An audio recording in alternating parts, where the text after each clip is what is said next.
Ele não começou. Aqui apareceu, viu, Já professor? apareceu? Pronto. Já. Pronto, pessoal. Então, boa noite a todos e a todas. Hoje a gente vai retomar, depois da nossa DR, né, que ficou em off aqui, obviamente sem registro para a posteridade, a gente vai retomar a nossa discussão em torno das fontes do direito, né? Na aula passada a gente começou a ver, a gente concluiu exatamente a fonte do direito, que é tida como a fonte mais acessada, pelo menos no nosso sistema, por excelência, que é a legislação. E aí falou das constituições, né, das leis complementares, leis ordinárias, decretos, portarias, tudo isso que ou é elaborada no âmbito do parlamento, né, dos órgãos legislativos, ou de órgãos executivos, mas com o propósito de complementar as leis ou as normas constitucionais existentes, certo? Hoje a gente vai falar sobre uma outra fonte do direito que não desfruta de tanto prestígio assim dentro do nosso sistema, mas que merece esse estudo, certo? Que é justamente o costume jurídico. Câmara Cascudo tem um livro bem volumoso, que é Civilização e Cultura, ele tem um capítulo lá que fala sobre direito. E ele começa justamente apresentando o direito como a capitalização dos costumes no plano da normalidade.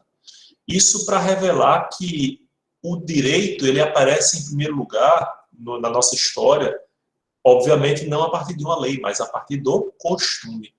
Então, o costume jurídico é como se um resgate ou um prestígio dado à ancestralidade do próprio direito. O direito vai nascer como costume. A gente já viu, inclusive, a etimologia da palavra direito, né? Tanto o directum como o... aliás, ligado ainda à ideia de moral e ética, né? Que são as matrizes do direito. Tanto o moros como o ethos, né? O latino e o grego, indicam ou sinalizam para hábito, costume, né, comportamentos repetidos, reiterados. E, portanto, é nisso que a gente vai resgatar a ideia de costume jurídico. Então, o costume jurídico ele é fruto da prática social individualizada, mas que começa como individual, ela ganha engajamento, ganha adesão, e vai sendo naturalizado aquele comportamento. Então, com isso, a gente vai observar que o costume nasce como uma primeira manifestação do direito, né? Como uma primeira manifestação baseada, ora, na força, né, daquele que impõe o seu poder físico, ora na mística, ora na religião, né? Então, muitos hábitos foram construídos a partir de constatações oriundas ou determinações oriundas da religião ou do misticismo de determinado povo, certo? Então, é assim que vai nascer o costume e assim, portanto, também que vai nascer o costume jurídico. Algo que a gente vai perceber no costume jurídico, pessoal, e aí a gente vai ver logo mais, ó, a gente vai ver a própria necessidade de distinção entre o costume jurídico do costume, a gente vê justamente nesses elementos que a gente coloca aí, né? A convicção de obrigatoriedade e uso continuado. É isso que verdadeiramente vai distinguir o costume do costume jurídico. Então, vamos supor, se eu determino a vocês que a partir da próxima aula todos terão que abrir as câmeras e, sei lá, assistir a aula com uma bandeira do estado em que vocês nasceram na cabeça, né? Aí vocês vão dizer, não, o professor está ficando louco, né? A pandemia, né? A culpa da pandemia. Aí vocês aparecem assim na câmera. Há uma adesão e todo mundo começa a fazer a mesma coisa e tal. Mas depois da quarta aula, aquilo é cansativo, né? Até para você sustentar essa bandeira. E aí uma pessoa diz, não, vamos fazer essa coisa ridícula não, né? A pessoa está achando o quê? Ele não tá no estatuto da UFRN, no regulamento dos cursos e tal. É invencionice. Acho que essa coisa, ele não tá batendo bem da cachola, né? E aí vocês simplesmente, um ou outro, termina achando que isso é desnecessário e não mostra mais essa adesão, certo? Aí eu pergunto a vocês, se eu conseguir formular um costume de que todo mundo fizesse, né? Mas eu tenho um ou outro que não terminam achando que não vão fazer porque acham ridículo. O que é que falta nessa minha determinação, que recebeu a adesão de boa parte da turma, mas não de todos? O que é que falta para que isso seja considerado costume jurídico? Exatamente, como é? Coerção. Coerção, mas a percepção da obrigatoriedade. A ideia de que aquilo era obrigatório sob pena de coerção, certo? Sob pena de você receber uma sanção pela não correspondência a essa expectativa normativa, certo? Então, por mais que até o fim do semestre a maioria de vocês continuasse com aquele adereço na cabeça, isso não poderia ser tido como costume jurídico porque falta essa convicção da obrigatoriedade. Então, não basta ao costume jurídico o uso continuado, ou seja, o comportamento que se repete ao longo de um tempo. É preciso que aquelas pessoas que agem daquela maneira, elas se sintam motivadas a assim agir porque acreditam nessa obrigatoriedade, certo? Se não houver esses dois elementos, a gente não pode falar verdadeiramente em costume jurídico, certo? O que é que eu tenho de problema em relação ao costume jurídico? Primeiro problema, eu tenho uma consequência imprecisa no caso de descumprimento. Então, se eu não cumprir o costume jurídico, qual é a minha sanção? Não tem.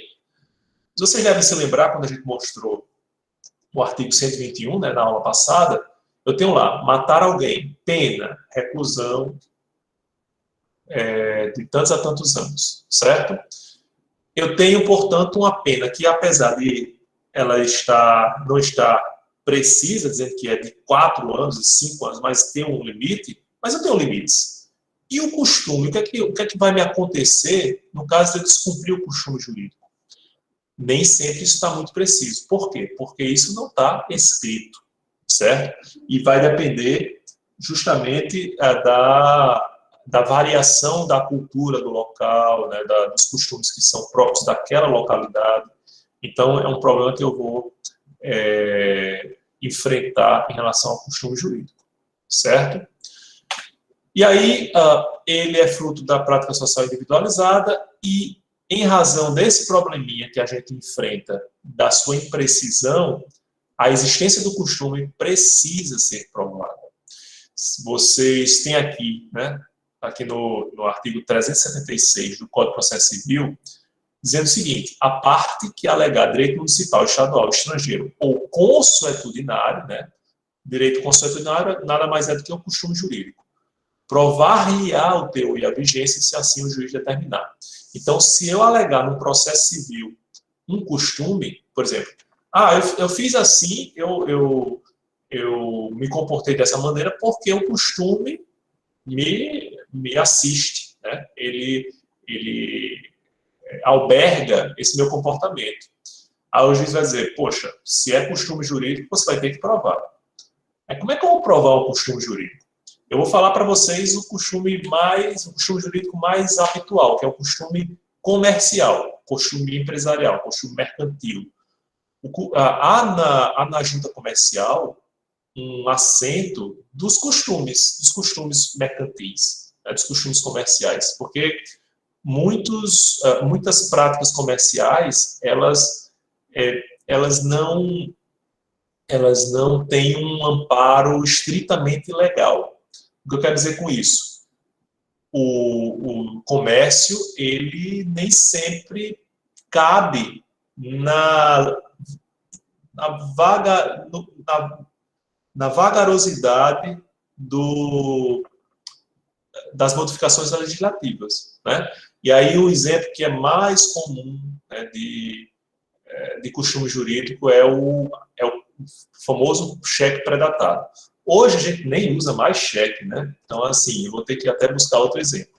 Mas o cheque pré-datado, para quem sabe o que que assim, já ouviu falar, né, do cheque pré-datado, nada mais é do que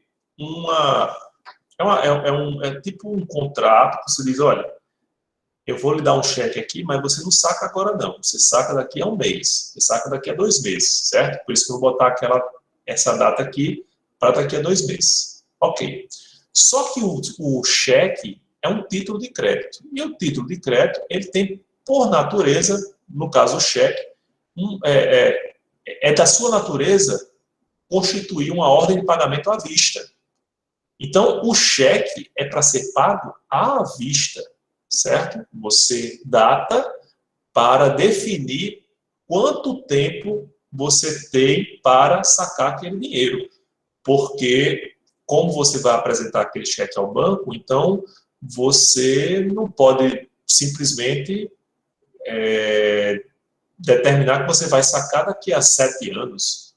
Porque a pessoa que garantiu que garantiu aquele dinheiro no banco, pode daqui a 7 anos não ter mais esse dinheiro, certo? Então, em nome da segurança jurídica e da garantia do devedor, inclusive, você estabelece prazos. Só que o que foi que aconteceu no comércio?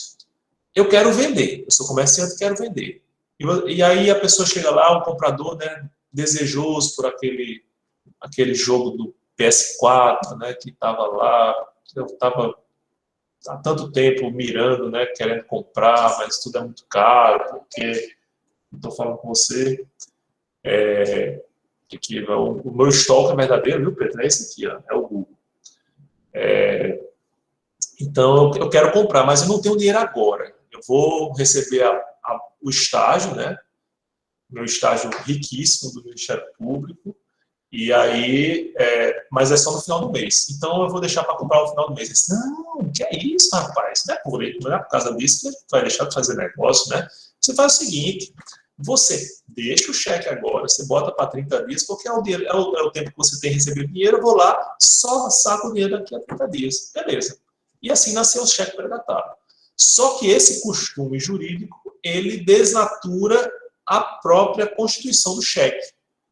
Mas prevaleceu. A própria jurisprudência reconheceu o cheque pré-datado como verdadeira constituição de um contrato entre as partes em que a intenção era sacar apenas a partir daquela data definida no futuro. Entende? Então, nasce um costume jurídico que obriga as partes em relação às suas consequências, mesmo não tendo amparo legal estrito, certo? Mesmo desnaturando o próprio título de crédito do cheque, que constitui o cheque, certo? Então, vejam, é assim que nasce o costume jurídico. E aí nos mostra também como é que ele se torna mais comum no âmbito das relações que são as mais frequentes e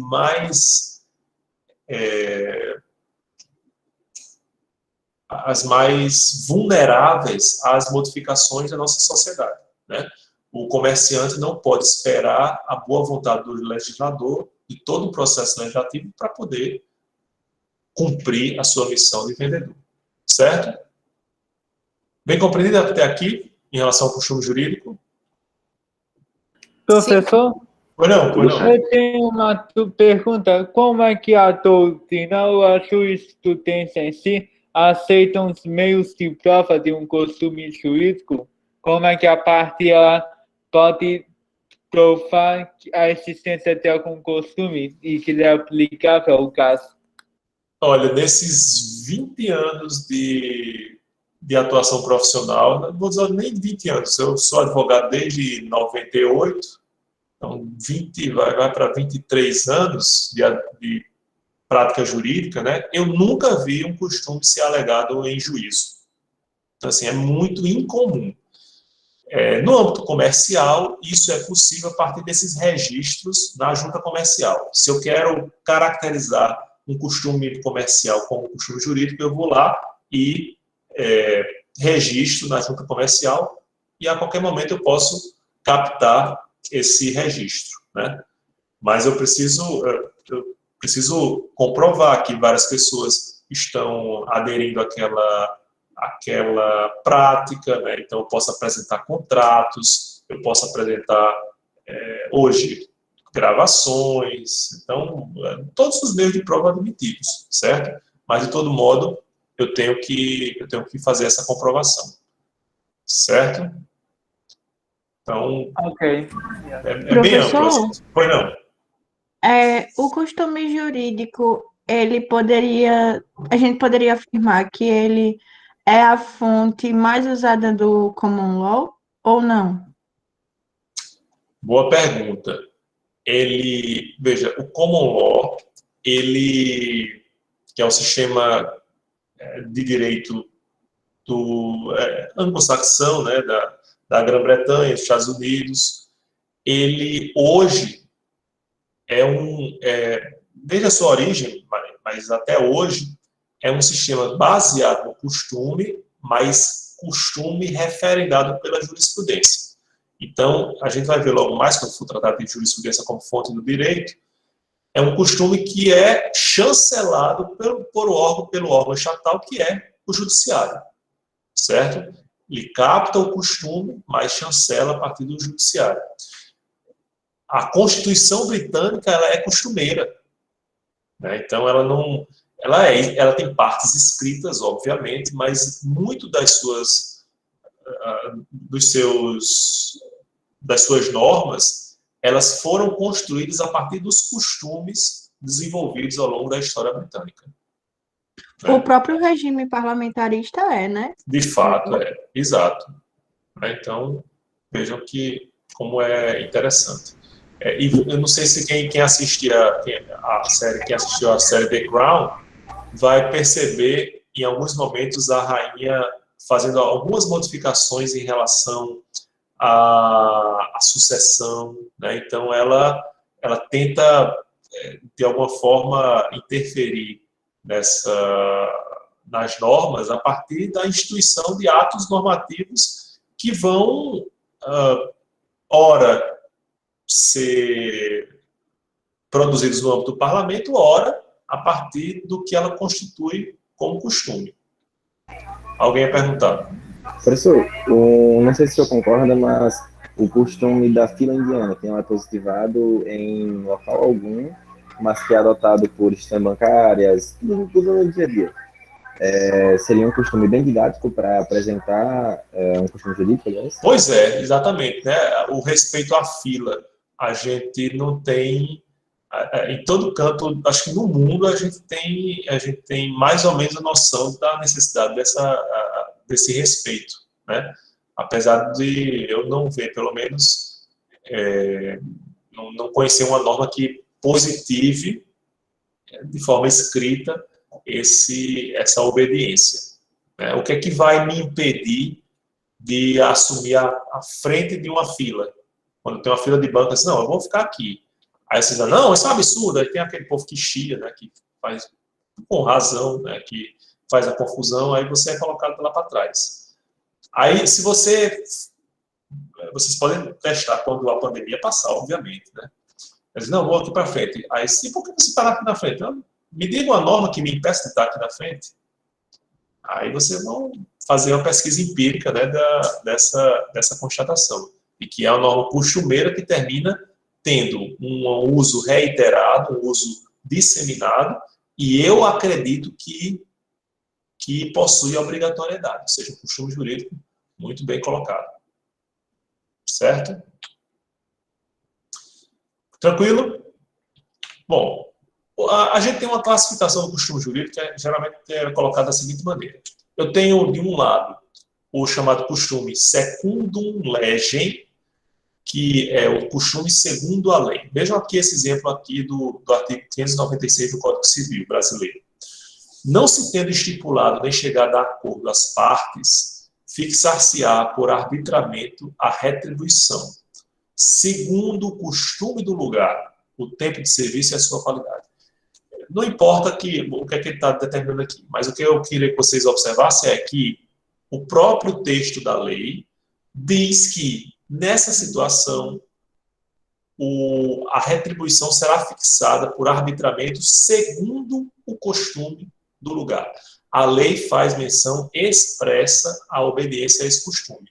Por isso que eu vou falar em costume secundum legem, costume segundo a lei, que é o costume que a própria lei faz menção, certo? Uma situação diferente é o chamado costume praeter legem. O praeter legem é o costume que vai colmatar, que vai preencher uma lacuna. Então, a lei não faz referência expressa a ele, mas mesmo assim o costume jurídico preenche aquela lacuna. Se a lei foi omissa, né? Então, Professor. eu vou preencher dessa maneira, a partir do costume jurídico. Alguém ia falar? Esse seria o caso que o STF declarou o crime de homofobia assemelhando ao previsto para o crime de racismo? Esse julgamento é muito problemático, porque no direito penal a gente, desde os teóricos iniciais, né, do direito penal, há uma luta pela estrita legalidade. Então, a gente não pode ampliar o sentido de um tipo penal a partir de uma interpretação que seja maléfica para o acusado, né? O que o Supremo chancelou foi justamente essa possibilidade. Então, assim, é bem problemático, mas, de alguma forma, é um exemplo, de fato, em que o Supremo se utilizou de uma interpretação, muito mais do que um costume, né, para ampliar o efeito daquela proibição, certo? Não seria bem um costume, mas um valor que ele reconheceu como adequado para justificar essa ampliação. Professor? Pois não. O senhor poderia repetir esse do praeter legem? Praeter legem Isso. é quando você vai utilizar o costume jurídico, mesmo que a lei não faça uma menção expressa a essa possibilidade. Você pega qualquer artigo, vamos supor, deixa eu ver. Eu tenho um determinado artigo de lei que disciplina que um pagamento deve ser feito, vamos lá, nos dias úteis, certo? E aí eu me coloco diante de uma situação em que o costume do lugar é que no sábado também exista o hábito de o comércio estar aberto, de até os bancos estarem abertos, etc. Vamos imaginar essa possibilidade. Aí você diz, olha, o costume do lugar, ele possibilita que eu faça o pagamento, ou que eu exija o pagamento, mesmo em dias não úteis, mesmo que a lei diga que seria só nos dias úteis.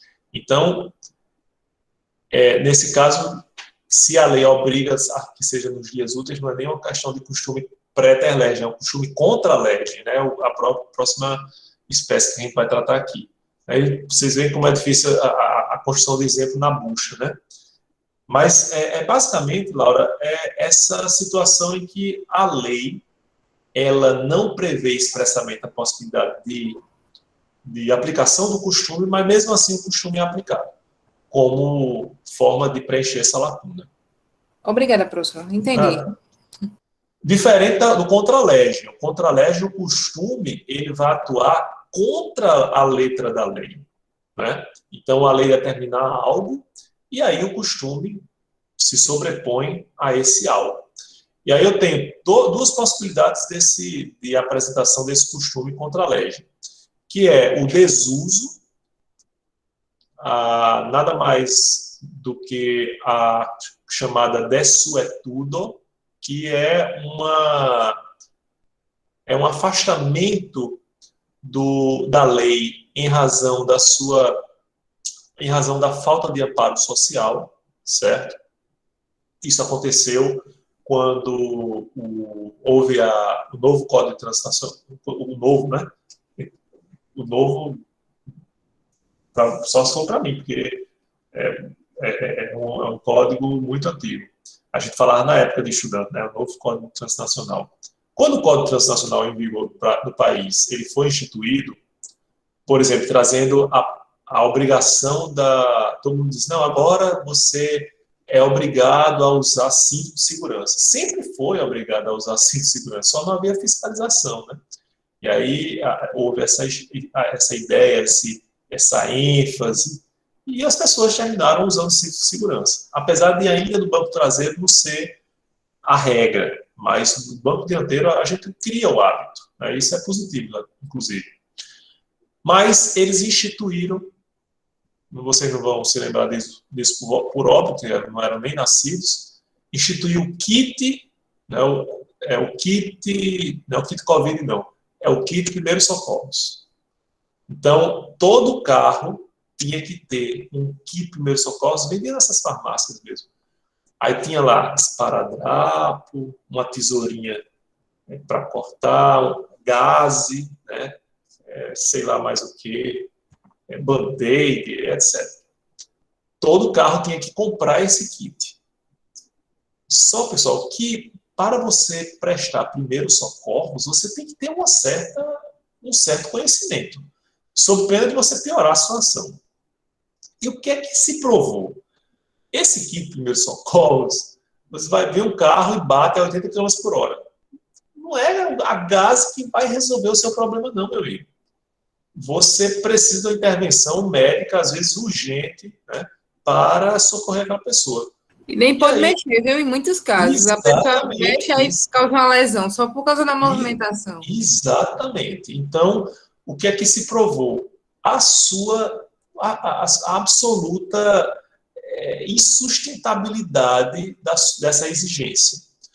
E aí, a própria polícia de trânsito, responsável por essa fiscalização, terminou deixando de lado, porque realmente viu que não tinha sentido, né, essa cobrança.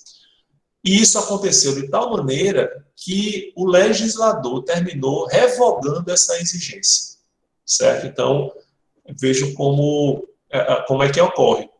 O costume se firmou dizendo, olha, não é obrigatório, pelo amor de Deus, é uma exigência descabida. Aliás, tem uma passagem naquelas cartas de leitor, né, na época que eu li a Veja, aí tinha lá um leitor dizendo, olha, finalmente eu vi uma utilidade para esse kit de primeiros socorros. Eu estava com minha mulher e a gente foi assaltado, aí os ladrões pegaram o kit e amarraram nossas mãos com o esparadrapo e com a gaze. Pronto. Então, só para isso que vai servir, né?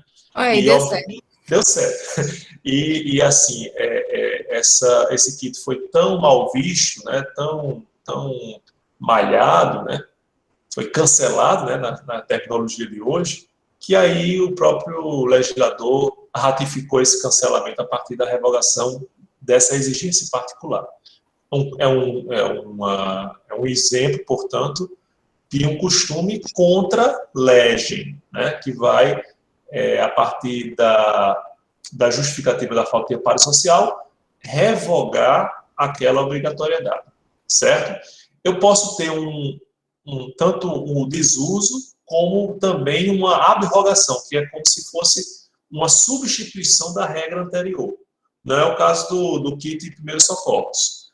É como se você tem uma regra prevista em lei, e aí o costume jurídico cria uma outra regra para ficar no lugar daquela, certo? Vamos supor, se instituía o prazo de 5 dias para fazer alguma coisa, e o costume disse, não, 5 dias é muito pouco, geralmente isso demanda pelo menos 10 dias, e aí o costume firma e substitui a regra, certo? De todo modo, num caso ou no outro, se trata de um costume contra a lei. Aí há os críticos que vão dizer o seguinte, olha só o que diz a lei de introdução às normas de direito brasileiro. Deixa eu só concluir. Não se destinando à vigência temporária, a lei terá vigor até que outra a modifique ou revogue. Isso quer dizer o quê? Que eu só posso revogar uma lei se eu me colocar diante de uma outra lei, né? Mas aqueles que vão defender o costume jurídico vão dizer, o costume revogou, inclusive, esse particular da lei de introdução às normas do direito brasileiro, certo? Então, assim, é muito criticado, mas, de alguma forma, tem uma certa aceitação o costume contra a lei. Bom, vamos ver aqui o que é que vocês têm a dizer. Quem é que ia falar? Era eu, é porque eu tinha colocado no chat, mas aí eu lembrei que você não estava vendo. O caso do cheque, o caso do cheque pré-datado, se seria esse do contra a legem. O cheque pré-datado é contra a legem, de fato, porque ele desnatura a própria característica do cheque, que é uma ordem de pagamento à vista. Perfeito, exatamente isso. Professor, a minha dúvida que eu tinha colocado no chat é exatamente em relação à taxa de bombeiros, por exemplo. Se seria a mesma situação, tendo em vista que os bombeiros é uma instituição do Estado, né? Pois é. E houve uma grita muito grande, né? Aí houve ação judicial, inclusive, acho que no ano passado. Ela começou a ser instituída no ano passado. Esse ano, acho que caiu, não foi? Ou eu estou enganado? O meu veio a cobrança, caiu não. O meu veio a cobrança ali dos bombeiros. Não. Então, o que caiu foi aquela questão... foi a cobrança dos Correios, né? Isso, foi dos Correios, caiu. Que é para a não emissão do documento. Seria emitido só o CRLV eletrônico. Sim, tá certo. Então eles deixaram de cobrar porque eles não mandam mais para casa, né? Isso, não envia mais. Tá certo, tá ótimo. Realmente, eu acho que não é costume jurídico porque eu paguei e eu acho que se eu não pagasse, eu ia me dar mal. Então, ainda não tem a convicção de obrigatoriedade desse costume contra a legem, não. Infelizmente. Professor, lembra de um tempo que aquelas motos Trax, cinquentinha, não precisava de emplacamento, aí depois precisou, a pessoa não precisava ser habilitada, agora precisa. Aí capacete virou obrigatório. Mas tem uma cidade aqui chamada Mamanguape que o pessoal não usa. Sabe Globo da Morte? Parece uns 5, assim, num cruzamento que tem. Meu amigo, se um dia o senhor não tivesse... quisesse parecer, pode ir lá, porque eu não sei como as pessoas não morrem. Ali não. É tipo 3 pessoas numa moto, e ninguém tem capacete, e todo mundo passa, e não tem semáforo, não tem nada. Parece a Índia, pronto. Tipo isso. Meu Deus do céu, eu sei que eu fui promotor em Florânia, e aí um vereador lá de Tenente Laurentino foi até o meu gabinete, né? Aí disse, doutor, é o seguinte, é que a gente queria pedir autorização do senhor para a gente dispensar o uso de capacete, né? Lá em Tenente Laurentino. Eu disse, poxa, mas assim, eu não tenho esse poder não. Eu disse, não, mas tem lá, olha, eu soube lá no Oeste, o promotor determinou e a pessoa e ficou como lei lá na cidade, né? Mas olha, tem um probleminha, porque é uma lei federal, né? Eu não sou legislador, não sou deputado federal, não posso nem propor, quanto mais determinar uma lei dessa natureza. Mas, doutor, é a segurança pública que a gente está visando. O povo vem assaltar com um capacete, a gente não reconhece. Sem o capacete, a gente sabe quem é o meliante, né? Mas assim, o capacete não serve apenas para assaltar, não, né? Para proteger também a pessoa quando sofre um acidente, Deus o livre, né? Para vocês terem uma noção, havia uma tentativa de fazer com que o costume se sobrepujasse à lei. Nesse caso, é absolutamente descabido, né? Não teve. Ele saiu chateado, né, dessa conversa, infelizmente, mas não pude fazer muita coisa, não. Diga ele que siga o exemplo de Letícia, que ela vai de capacete, viu? Com mototáxi normal, de boas. Professor, eu estava só esperando você terminar de falar, para falar que no momento onde eu moro, em São Paulo, eu fui parado por estar de capacete. A polícia perguntou por que eu estava de capacete na moto. Aí eu disse, não, porque está lá no Código Transnacional. Agora, você não vai dizer isso, não, porque rapaz, você está tirando, né? Tá tirando brincadeira comigo, rapaz? Aí, tome pega, né? Aí eu disse, não, é porque eu acho que é importante, né? Infelizmente, né? A gente tem que se deparar com esse tipo de coisa. O policial perguntou, moço, por que você está andando de capacete? Você sabe que não é legal andar de capacete aqui? Eu fiz, mas é que eu tava querendo segurança, né? Aí ele, vai em casa, tira o capacete e volta pra você andar melhor e não correr nenhum risco. Eu, tá bom. Foi mesmo, rapaz. Que coisa. Eu juro você. Você devia estar bem a tudo suspeita, né? Que é o que o policial adora alegar nos depoimentos para justificar a ação policial. Pois não, João. Professor, boa noite. Um dia eu estava vendo aqui na internet que fizeram um estudo no site das Assembleias Legislativas e viram que aqui no Rio Grande do Norte a nossa Assembleia ela não tem no seu próprio site uma consulta das leis estaduais. Isso, teoricamente, é horrível. Então, eu estava pensando aqui, como é que a parte de um processo vai comprovar a existência de... Da lei estadual. De uma lei estadual. Vai ser muito complicado para a própria parte. Vai ter que ser somente, né, pelo diário oficial. Rapaz, eu abri aqui a página da Assembleia. Pelo menos aqui tem, assim, legislação, pesquisa, aí tem legislação estadual, leis ordinárias. Eu não sei se tem eficácia, né? Mas, em princípio... Espera que eu cliquei aqui em leis ordinárias e está só rodando. Talvez não esteja funcionando mesmo, não. Não, tá. Ó, deixa eu mostrar aqui para vocês.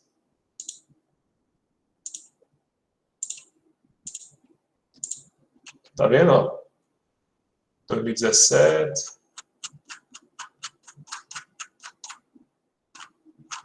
Tá bem atualizado, né? Tem as leis ordinárias a partir de até 2017. A gente está 4 anos depois e realmente, João, é lastimável.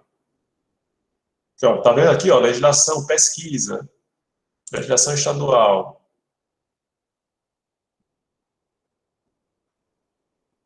Enfim, é complicado realmente. Você vai ter que, teria que buscar, muitas vezes, a própria, no diário oficial, né? Na lei estadual, até a dificuldade é menor.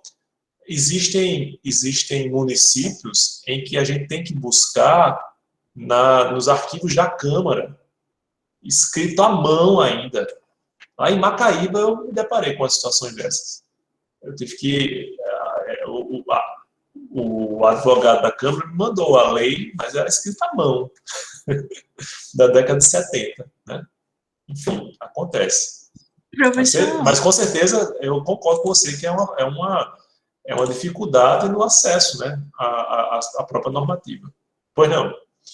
O senhor tem como relembrar o que seria lei ordinária? Porque eu lembro de lei complementar, mas eu acho que eu confundi aqui. Lei ordinária é a mesma coisa de lei complementar, só que para lei complementar eu exijo um quórum especializado, que é a maioria, perdão, a maioria absoluta. Enquanto que na lei ordinária, para votação e aprovação, eu só vou exigir a maioria relativa. Né? Então, por exemplo, aí qual a diferença? Bom, se eu tenho vamos supor, eu tenho um parlamento com 30 parlamentares, eu preciso de 16 votos para uma lei complementar ser aprovada. Mas não seria a mesma coisa se, para a lei ordinária, né, a maioria, se comparecessem os 30. Se comparecerem só 20, eu preciso só de 11. Ah, mas se comparecerem só 20, quantos votos você precisa para a lei complementar? 16 da mesma maneira. Certo? Então, independentemente do nível de comparecimento. É mais apertado justamente porque essa maioria tem que ser absoluta. Certo? No caso, tipo, se não tivesse exigência de ser uma lei complementar, seria melhor ser a lei ordinária. Aí, se não há exigência expressa, de que tem que ser tratado aquele assunto em lei complementar, a gente entende que é lei ordinária. Entendi, certo? Obrigada. Claro. Professor, eu passei por uma situação semelhante à do senhor, de uma lei escrita à mão. O professor Bichara pediu para fazer um trabalho, aí eu tinha que pesquisar um recurso de 1977. Aí eu fui ver, estava todo datilografado, tinha que interpretar, sei lá, tipo, foi bem difícil. Olha aí. Infelizmente, os nossos registros eram assim, né? E era feito de forma muito artesanal,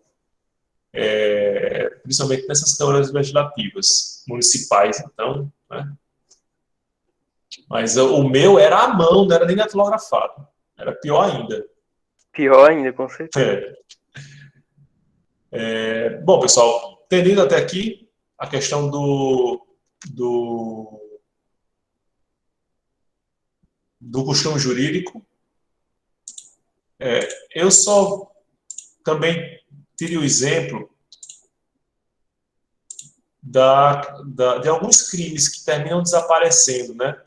Quando eu paguei direito penal, a gente via o crime de sedução, seduzir mulher honesta, né? E ter com ela ato libidinoso, tal. Obviamente, é um tipo penal que caiu em desuso, não porque não haja mais mulher honesta, né? Muita gente cometia esse disparate, mas porque não há nenhuma razão em fazer esse discrimen entre mulher honesta e homem honesto, né? Não existe necessidade de ter um tipo específico para distinguir as mulheres honestas das mulheres não honestas.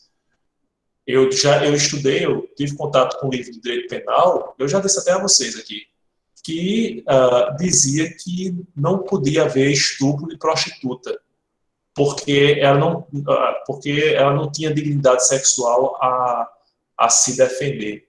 Que não podia haver estupro da mulher casada pelo marido, porque era um dever conjugal, o dever de manter relações sexuais, né? Então isso, de outro tempo, deixa para trás, porque não se coaduna com a nossa realidade, em que a gente, se não atingiu, infelizmente, essa igualdade, a gente luta diariamente para que haja o reconhecimento da igualdade, da dignidade entre homem e mulher, né? Da mesma maneira, o adultério. O adultério era um tipo penal, pessoal. Mas não, caiu em desuso o adultério, infelizmente, vocês, né, sabem que não. Só que não há razão de que essa conduta seja apurada ou seja punida no âmbito do direito penal. Isso era para o direito penal moralista, lá da década de 40, início do século XX. O direito penal ele tem que ser entendido como última ratio. Então, aquilo que existe mais gritante dentro da sociedade, que possa, inclusive, levar uma pessoa a ser privada da liberdade, isso é que é matéria efetivamente do direito penal. E essa imputação caiu em desuso, tanto em relação à sedução, tanto em relação ao crime de sedução, tanto em relação ao crime de adultério, que depois o legislador revogou esses dois tipos penais. Certo? Mais uma vez, o costume jurídico tendo esse poder, né, dentro do nosso ordenamento jurídico. Ok? Vamos agora à jurisprudência, que aí no common law se casa muito proximamente com o próprio costume jurídico, como a gente observou. O que é a jurisprudência? Isso vocês não podem terminar essa disciplina sem saber, porque é muito comum a gente fazer uma confusão quando a gente está atuando vocês como estagiários, depois até como profissionais, né? E se referir equivocadamente à jurisprudência. Quando a gente escreve aqui, pessoal, que a jurisprudência é uma série de julgados que guardam entre si uma linha essencial de continuidade e coerência, eu pressuponho com isso que a jurisprudência só pode ser assim chamada se eu observo uma série de julgados, né? Não é um julgado isolado, certo? não é uma decisão jurisprudencial, não é uma decisão judicial isolada que vai fazer jurisprudência. É uma série de julgados. É muito comum, vocês vão ver isso nas peças processuais, a pessoa dizer assim, olha, eu vou citar aqui uma jurisprudência. Você não está citando uma jurisprudência, você está citando um julgado. O que você pode se referir a jurisprudência do Supremo Tribunal Federal está consolidada nesse sentido, como faz prova o seguinte julgado, certo? Então, há necessidade de a gente distinguir julgado, que é uma só decisão, de jurisprudência, que é uma série de julgados, uma série de decisões judiciais, no mesmo sentido, dentro do mesmo órgão. E aí isso serve também para nos alertar para a seguinte constatação. Quando a gente fala em jurisprudência, é preciso que a gente fale em jurisprudência de que tribunal? Algumas pessoas vêm me procurar para orientar trabalho, né, TCC, ou mesmo de dissertação, de especialização. Aí, esse professor queria fazer uma pesquisa desse tema aqui na jurisprudência brasileira. Aí, que bom. Você vai pegar todos os tribunais, assim, de todos os estados, do Distrito Federal, de todos os níveis, né, desde os tribunais de justiça dos estados, passando pelo STJ, pelo Supremo, mas não, professor, pelo amor de Deus. Então acho que você tem que saber qual é a jurisprudência que você quer focar. É a jurisprudência do Tribunal do Rio Grande do Norte? Eu acho que eu vou ser só do Rio Grande do Norte, beleza. A jurisprudência do Tribunal do Rio Grande do Norte durante toda a sua história? Mas, bicho, professor, não, né? Pois é. Então, eu preciso ter esses parâmetros, esses recortes, porque senão a pesquisa fica inviabilizada. Então, quando eu falo em jurisprudência, eu tenho que delimitar o espaço temporal e o espaço de abrangência. A abrangência espacial, propriamente, certo? Porque senão fica difícil a gente caracterizar a jurisprudência. Pois não? Então, por exemplo, eu não posso usar uma jurisprudência do Rio Grande do Sul aqui no Rio Grande do Norte. Pode. Um julgado, aliás. Jurisprudência não, um julgado. Eu vi o senhor rindo aí e já lembrei. Exatamente. Você pode até dizer que isso é jurisprudência lá. Esse julgado consolida a jurisprudência lá, ou é prova da jurisprudência consolidada no Tribunal de Justiça do Rio Grande do Sul.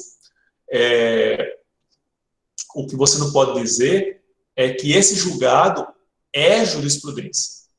Ele pode ser um reflexo da jurisprudência. Ele pode ser um dos zeros da jurisprudência. Mas ele, sozinho, ele não é jurisprudência. Entende? E também não há definição, a jurisprudência, ela é nacional? Não há óbice a que um julgado do Pará, do Tribunal de Justiça do Pará, seja utilizado no Rio Grande do Norte, não.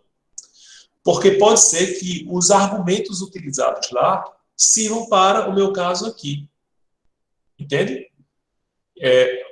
Isso é muito comum, inclusive. Vocês vão fazer pesquisas de julgados, né, para reforçar os argumentos que vocês vão utilizar, e vão utilizar julgados de São Paulo, do Pará, de Minas Gerais, do STJ, do antigo Tribunal Federal de Recursos, né, que precedeu o STJ, ou seja, até de tribunais que nem existem mais. Tribunal de Alçada, que não existe mais. Tribunal de Alçada Criminal de São Paulo. Vocês podem utilizar. Porque, de alguma forma, eles lançaram modelos de interpretação que podem ser utilizados como forma de argumento na hora de você defender determinada questão, determinado posicionamento. Certo? Professor? Oi. Licença. Tem alguma definição assim pura de julgados? Não, julgado é decisão judicial. Uma decisão judicial, ok. Professor, pois não. Eu tenho 2 pontos. O primeiro é, tipo, na minha humilde opinião, usar um julgado nos Estados Unidos ou uma jurisprudência dos Estados Unidos para equiparar um acontecimento ou julgar algo no Brasil é bem errado. Eu suponho a palavra errada. Não vou falar quem fez isso, mas aí deixa com o senhor, que já entendeu. Mas aí, voltando para outra pergunta minha. Usar não sei se o Tribunal de Haia, ele faz jurisprudência. Ele faz jurisprudência ou não?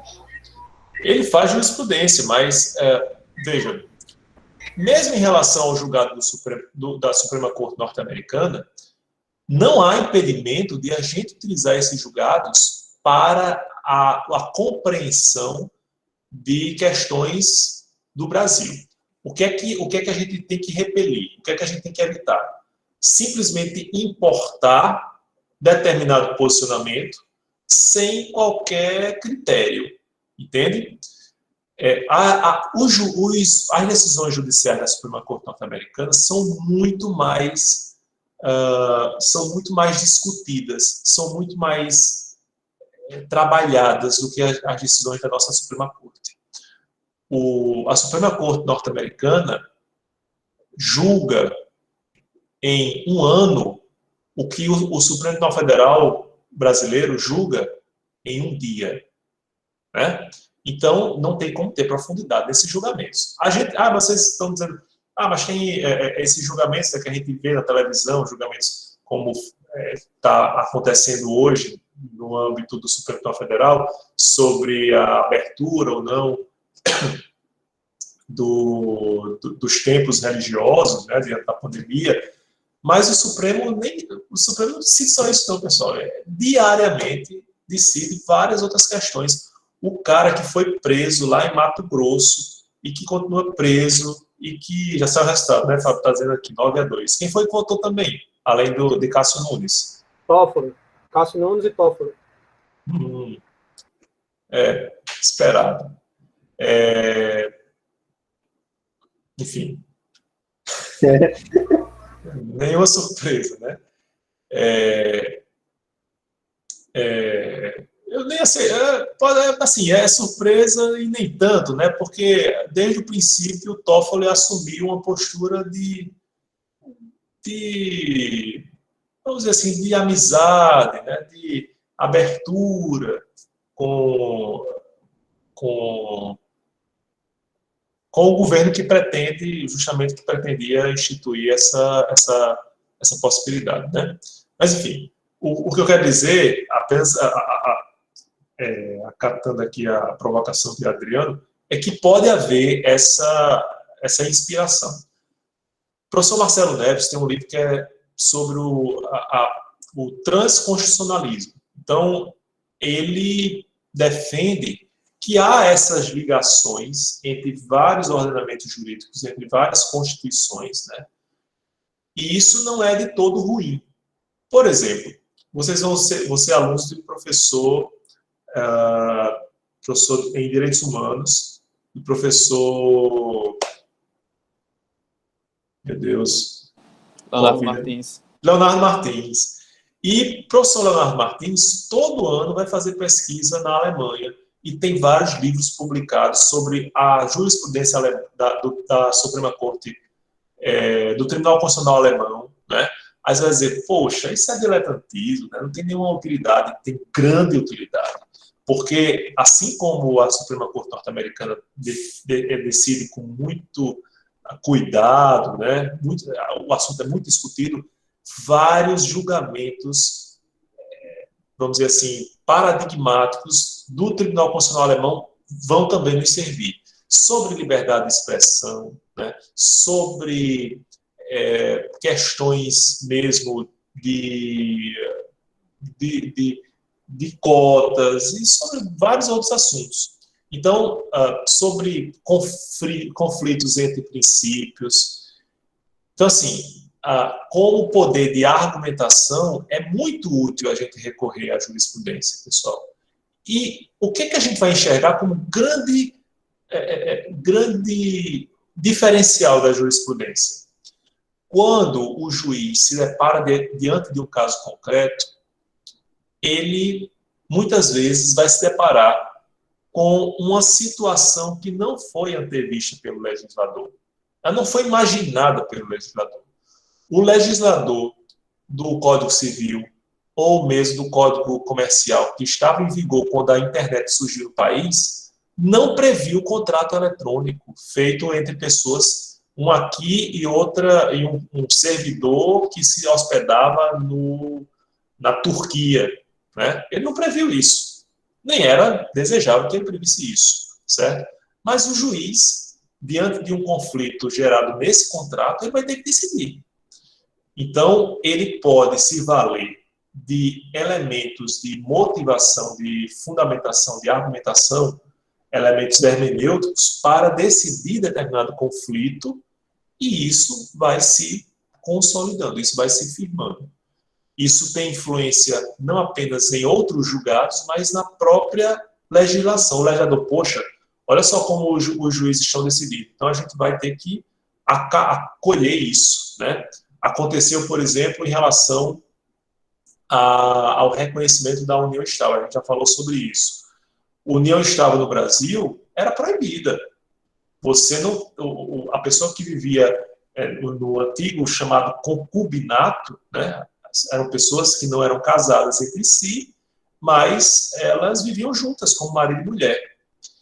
Essas pessoas, quando se separavam, era um problema enorme, porque não tinham reconhecimento oficial, né, no papel de casamento, e às vezes o cônjuge sobrevivente, ou o companheiro sobrevivente, né, ele era tido mesmo como concubino ou concubina, e não tinha direito a nada, uma vida inteira de união, de compartilhamento de esforços para construir um patrimônio, nada disso era reconhecido. Aí começou a haver um reconhecimento por parte da jurisprudência, né?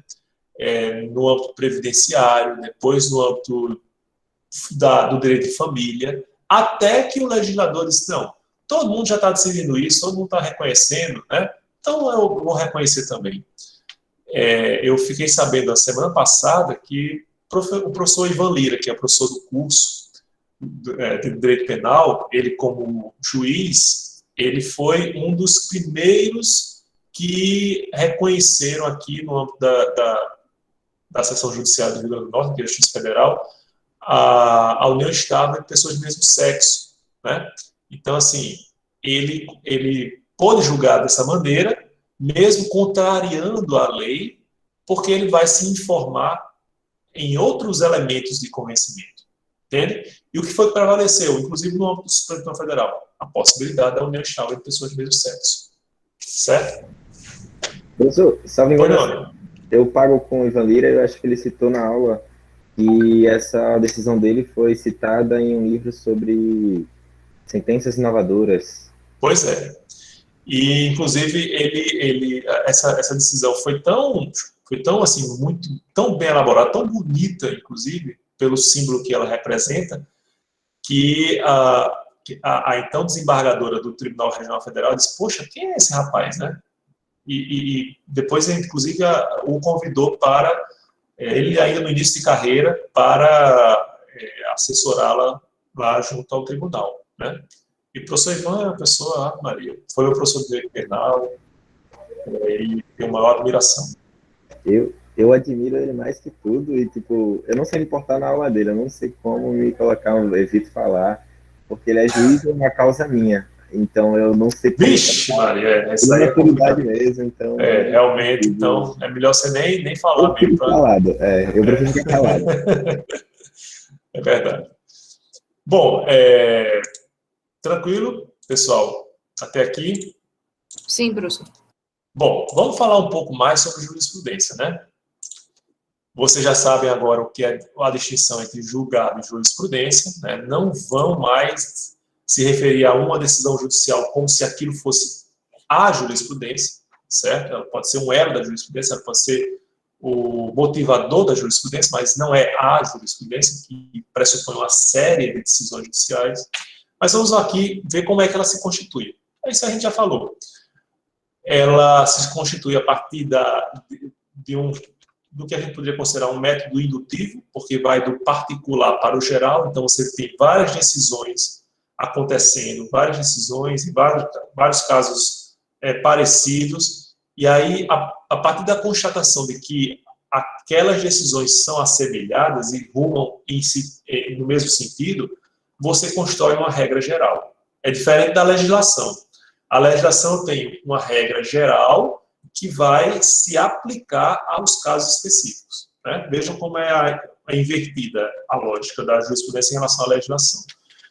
E aí, muitos dizem que a jurisprudência ela vulnera a segurança jurídica, porque se cada juiz pode decidir de uma maneira, eu não tenho uma segurança jurídica. Só que, diante da iniquidade, pessoal, diante da injustiça, eu prefiro a insegurança jurídica, não é verdade? É melhor eu ter a esperança de que a justiça seja feita do que eu ter a certeza de que ela não será feita, por causa de uma inadequação legislativa, por exemplo. Não é isso? Então, pelo menos assim, é o que eu entendo. E aí, a pergunta que eu faço a vocês é: as decisões judiciais que são percebidas numa jurisprudência, que consolidam a jurisprudência, elas têm caráter vinculativo? Então, esse é um debate que foi travado, inclusive, principalmente na reforma do judiciário, a chamada reforma do judiciário, que foi capitaneada pela emenda constitucional 45, né, na nossa Constituição atual, porque houve sempre a distinção entre o sistema romanístico, né, o chamado civil law, ou chamado direito europeu continental, e, do outro lado, o sistema do common law anglo-saxão, em que a jurisprudência assume um papel de muito maior protagonismo. Né? Basta lembrar a vocês, né, algo que eu já fiz várias vezes, que nos filmes de tribunal norte-americano, ou mesmo inglês, a gente vê uma menção, na hora lá, naquela hora emocionante da defesa perante o júri ou o juiz, de casos, de precedentes, muito mais do que de leis, né? E a gente se apega muito à lei. Nesse caso do julgamento supremo, alguns nem à lei se apegaram, nem à Constituição se apegaram, né? Preferiram fazer referências apenas à Bíblia. Não que haja um problema em relação a isso, pessoal, mas é muito sintomático a gente estar numa discussão jurídica e se apegar tão somente a preceitos bíblicos, inclusive preceitos bíblicos deturpados, né? Preceitos bíblicos alinhavados de maneira deslocada do seu real sentido. Então, esse problema da vinculação, ele assim, não tem mais sentido hoje, porque houve a instituição da chamada súmula vinculante. A súmula vinculante no âmbito do Supremo Tribunal Federal, ela vincula, sim, os tribunais inferiores, todos os juízes, né, todo o corpo jurídico e até os administradores, a administração pública, certo? Então, essa possibilidade começou a valer também no âmbito do nosso sistema, que tem uma matriz romanística, em que a jurisprudência, em princípio, servia apenas como uma mera fonte de interpretação. Então, você tinha... Como é que se utilizava a jurisprudência muito antigamente? Você tinha algumas referências, mas eu não era obrigado a acatar aquela decisão de outro tribunal, ou mesmo tribunal desse Estado, mas que de outra época, de outro processo, né? Hoje a gente tem vários mecanismos, além da súmula vinculante, né? A repercussão geral é um deles, no âmbito do juiz singular, eu tenho também alguns mecanismos trazidos pelo Código de Processo Civil novo que eu digo, mas é de 2015, né? Que possibilitam uma espécie de súmula vinculante para que você possa decidir causas repetitivas, sem ter que analisar a fundo toda a discussão que se pretende levantar, certo? Em nome da celeridade, em nome da objetividade dessas decisões, certo? Então, qual a conclusão que a gente pode chegar? A jurisprudência, ela pode ser vinculante, mesmo num sistema romanístico como o nosso, mas ela tem a sua grande missão como sendo a de inspirar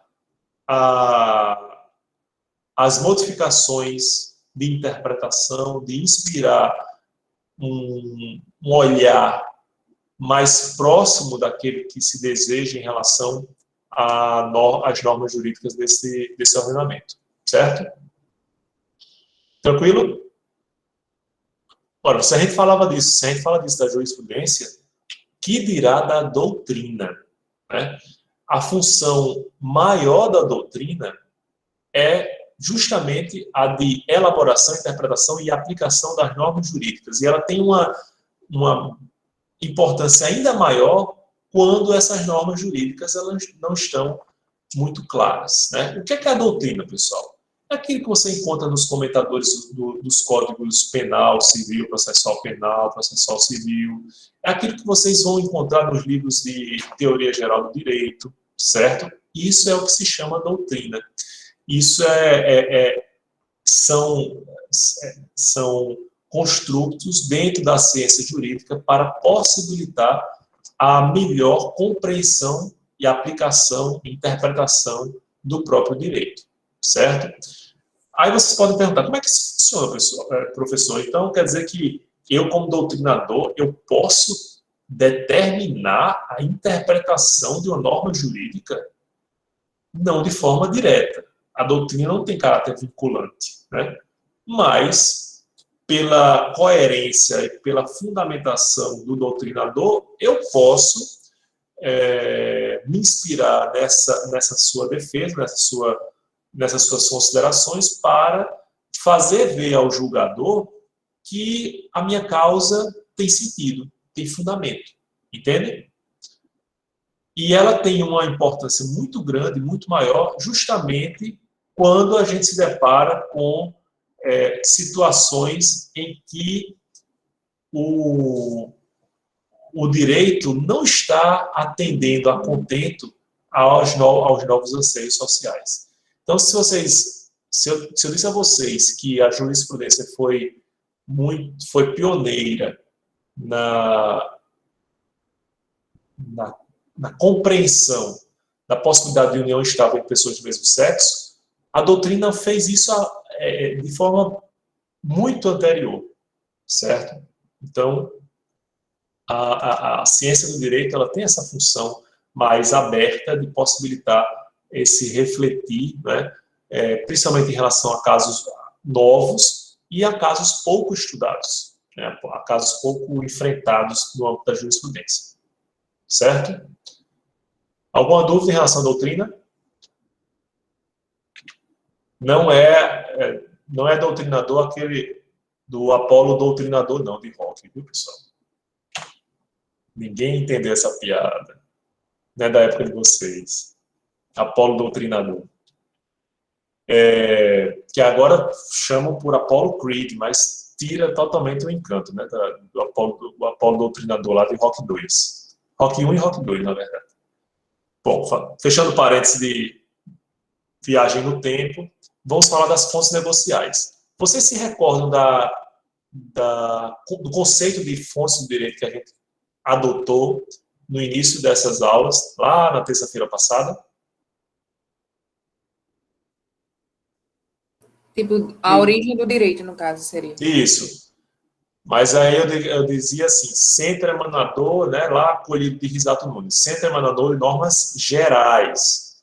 Então, por mais que a gente veja em vários livros fontes negociais como sendo fonte do direito, se for tomar por esse critério de Risato Nunes, isso não é fonte do direito, é fonte negocial, certo? O que é a fonte negocial, pessoal? Em suma, é aquela possibilidade, aquela liberdade que os contraentes têm de definirem regras no âmbito de contratos entre particulares, por exemplo, certo?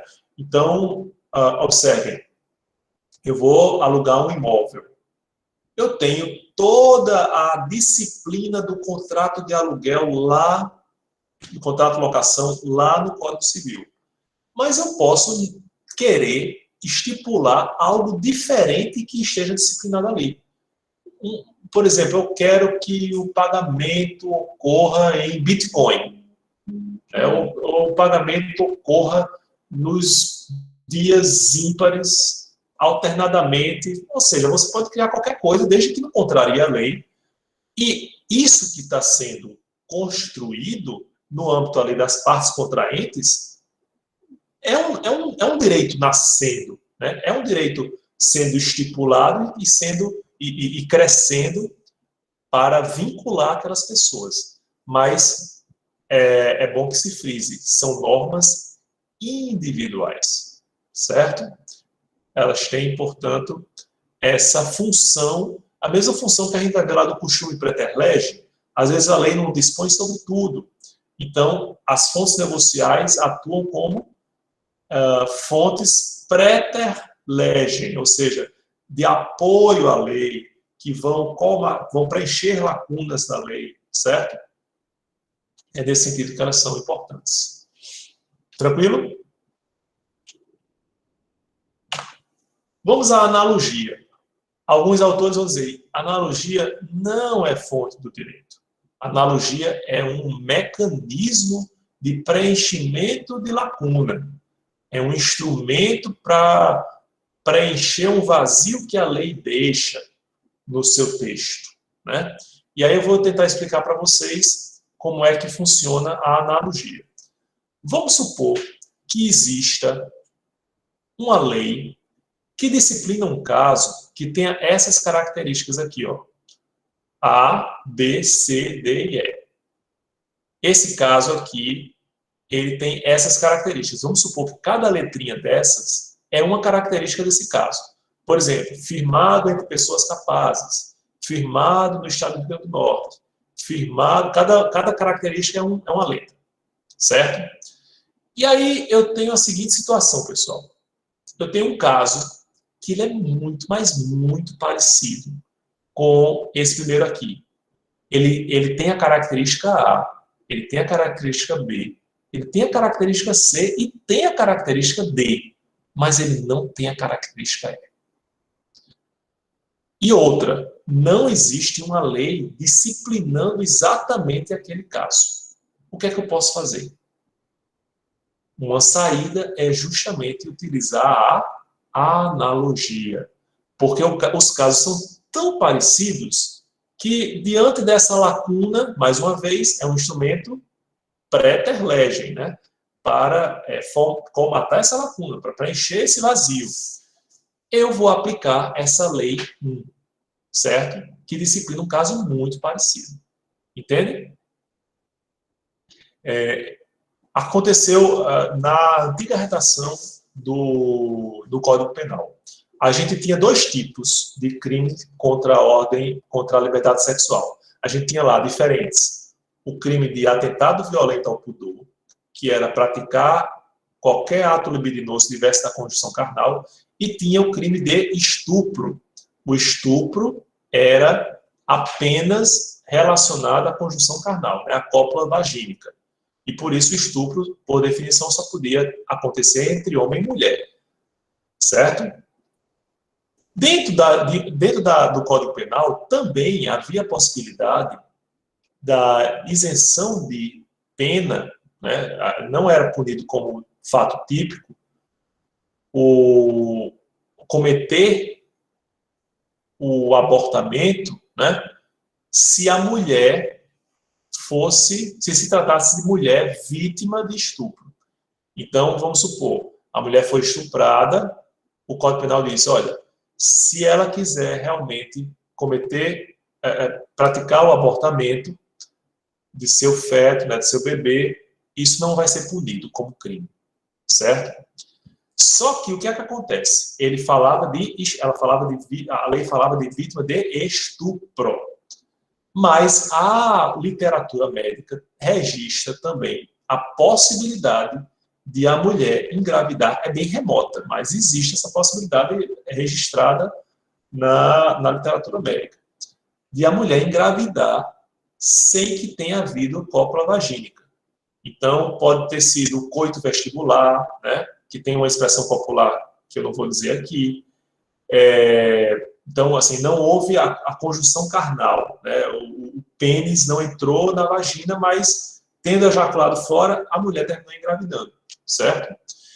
E aí, seria razoável ela ser impedida de, nesse caso, utilizar a possibilidade de abortar a criança, não estou falando da questão religiosa, pessoal, estou falando da questão jurídica.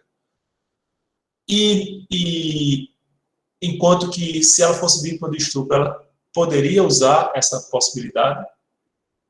Então, os doutrinadores terminaram concluindo que não, e a jurisprudência seguiu.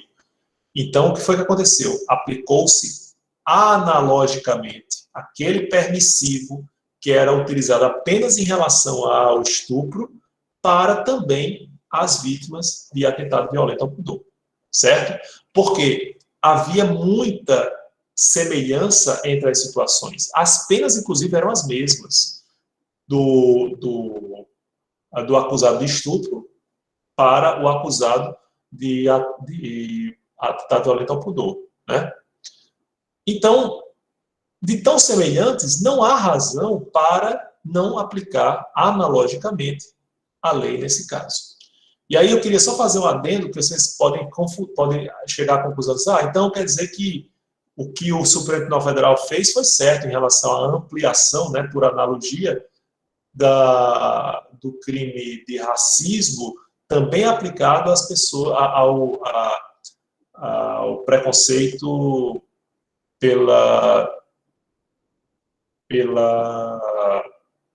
em razão da... Como é que... o termo que ele utilizou, por orientação sexual, né? Então, não é a mesma coisa, porque nesse caso não era uma forma de... veja que no caso da mulher que aborta, ela se exime de culpa, então é benéfico para ela como criminosa, né? Enquanto que nesse caso não, a pessoa é incluído num tipo penal por interpretação analógica. Isso, de acordo com a teoria tradicional do direito penal, é vedado. Não pode haver analogia ou interpretação analógica contra o réu, né? Só a favor do réu. Mas aí é outra questão, né? Vou trazer uma outra situação de analogia para a gente refletir. Vamos supor que eu tenha um caso, essa mesma lei, ela disciplina um caso que tenha tais características, A, B, C, D e E. E eu tenho uma outra lei que dá uma solução diversa, então trata de maneira diferente, um caso que tem as características A, B, C, D e M. Aí eu pergunto a vocês, eu posso aplicar a analogia a esse caso aqui, que tem as características A, B, C, D e M, eu posso aplicar essa lei 1 e desconsiderar essa lei 2? O que é que vocês acham? Eu acho que não, pode até aplicar, mas eu acho que tem que ver as partes que não condizem com a lei 1. Avaliar, tipo... Só se for uma lacuna muito grande, não, professor, ser preenchido, no caso. Mas existe lacuna nessa situação? Estou refletindo aqui. Eu entendo que não, assim, se a pessoa cometeu exatamente A, B, C, D e M, não há lacuna porque existe uma previsão para isso. Agora, se acontece ou não no Brasil, acho que são outros 500. Olha, essa situação é diferente da analogia, porque na analogia, o que é que a gente vai fazer? Vai suprir uma lacuna. Esse caso que eu trouxe para vocês, da lei 1 e da lei 2, não existe lacuna. Pelo menos eu não apresento lacuna. Professor, então é tipo abrogação? Não, eu tenho uma lei que se aplica a esse caso especificamente. Ah, sim, certo. Entende? Então, não há por que eu aplicar essa lei 1, a menos que essa lei 2 seja tida como inconstitucional, como descabida e tal, aí a gente vai invocar outros valores, mas colocado objetivamente assim, a gente só pode utilizar a analogia se eu tiver, de fato, diante de uma lacuna. Se eu tenho uma lei determinando, disciplinando aquela situação, por mais que ela seja parecida com a outra, que tem um tratamento diverso, eu não posso aplicar a analogia. Ou eu não devo aplicar a analogia. Certo? Tranquilo? Bem compreendido o que é analogia? Vamos agora entender o que são princípios gerais do direito. Na próxima aula, a gente vai falar sobre normas jurídicas e fazer uma referência a princípios como uma espécie normativa, né? A gente tem regras, princípios, né? Mas eu não estou falando ainda desses princípios, não. Eu estou falando de princípios gerais do direito. Aqueles que a gente vai ter como referência, os que foram imaginados por Ulpiano, né, no direito romano, o honeste vivere, o sum quic tribuere, o nemine ledere, né? Ou seja, o viver honestamente, dar a cada um o que é devido, a cada um o seu, e o não causar prejuízo, né? Por quê? Porque se a gente imaginar, esses 3 princípios gerais, eles são a força motriz de todas as regras que a gente encontra como válidas em qualquer ordenamento jurídico. Viver honestamente pode ser inspirador de princípios como o da moralidade da administração, o que fundamenta a proibição de você tirar proveito da sua torpeza ou da ingenuidade alheia, né? E aí coligado com o nemine ledere também, ou seja, são princípios que não precisam estar escritos, eles são inspiração para todo o conjunto das normas jurídicas. E, mais uma vez, qual é o lugar para esses princípios, ou para a aplicação desses princípios no nosso ordenamento jurídico? Exatamente esse que aqui a lei de introdução às normas do direito brasileiro vai dizer. Olha só, quando a lei for omissa, o juiz decidirá o caso de acordo com a analogia, os costumes e os princípios gerais de direito. Então, os princípios gerais de direito, assim como a analogia e os costumes preterlegem, vão ter a missão de preencher lacunas diante da omissão da lei. Certo? Professor, ok? Pois não. Uma pergunta. A maior parte da doutrina considera que princípios do direito não podem ser considerados propriamente como normas jurídicas. Apesar de alguns doutrinadores aceitarem, né, que a classificação como norma, né? Perfeito, João. Agora, inegavelmente a gente pode dizer, não é norma vinculante, mas no momento em que ela é utilizada para preencher lacuna, de alguma forma, ela constitui uma norma jurídica, né? Por isso que alguns vão defender que os princípios gerais de direito são, sim, normas jurídicas, têm esse status de norma jurídica. Mas são normas que não são escritas, são normas que são difíceis, inclusive, de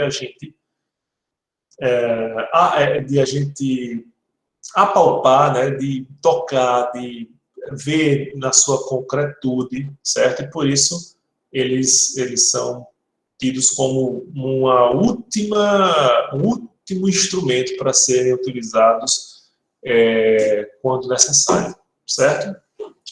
E aí, pessoal, a gente conclui com a equidade. A gente já viu lá em Aristóteles que a equidade é o sentimento do justo no caso concreto. E, de alguma forma, a equidade ela vai também possibilitar a construção de uma solução jurídica que possibilite o sentimento de que o correto, o que deveria ser feito está sendo feito. E que, às vezes, a lei não permite, né? Às vezes, a lei não atinge.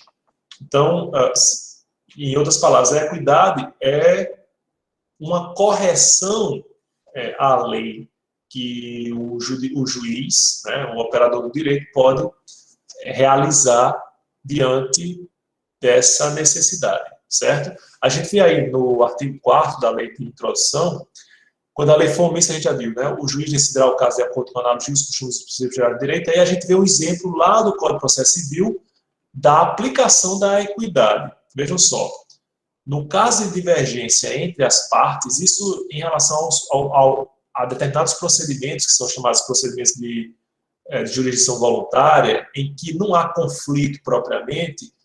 Por exemplo, num procedimento de homologação de acordo, um procedimento de homologação de o arrolamento lá do inventário, né? Todas as partes, todos os filhos, herdeiros eles não estão brigando pela herança, eles concordam com tudo que foi determinado, tá? Entraram num acordo. Então, não há conflito entre eles. Há uma composição num sentido só. Aí, nesses procedimentos, de acordo com o que determina o Código de Processo Civil, o juiz decidirá da razoabilidade do prazo, não nesse caso especificamente, mas nos procedimentos de jurisdição voluntária também se aplica. Nesse caso, a gente está falando especificamente sobre a razoabilidade do prazo e do valor devido. Ou seja, que razoabilidade é essa que o juiz vai ter? É equidade. Né? A equidade vai possibilitar, a partir desse sentimento do juiz, no caso concreto, dizer quando é que deve ser pago e qual o valor que deve ser pago. Certo? Porque ele vai se utilizar da experiência do magistrado, ou da sua vivência, ou de uma razoabilidade que possa ser facilmente perceptível para decidir aquele caso concreto. Certo? Tranquilo? Sim, professor. Alguma dúvida sobre fontes do direito?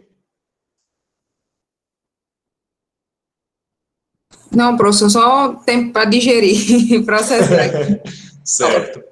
Bom, pessoal, então eu vou deixar para ver norma jurídica na próxima semana, certo? E aí, se não houver mais dúvida, eu vou já desligar aqui a gravação.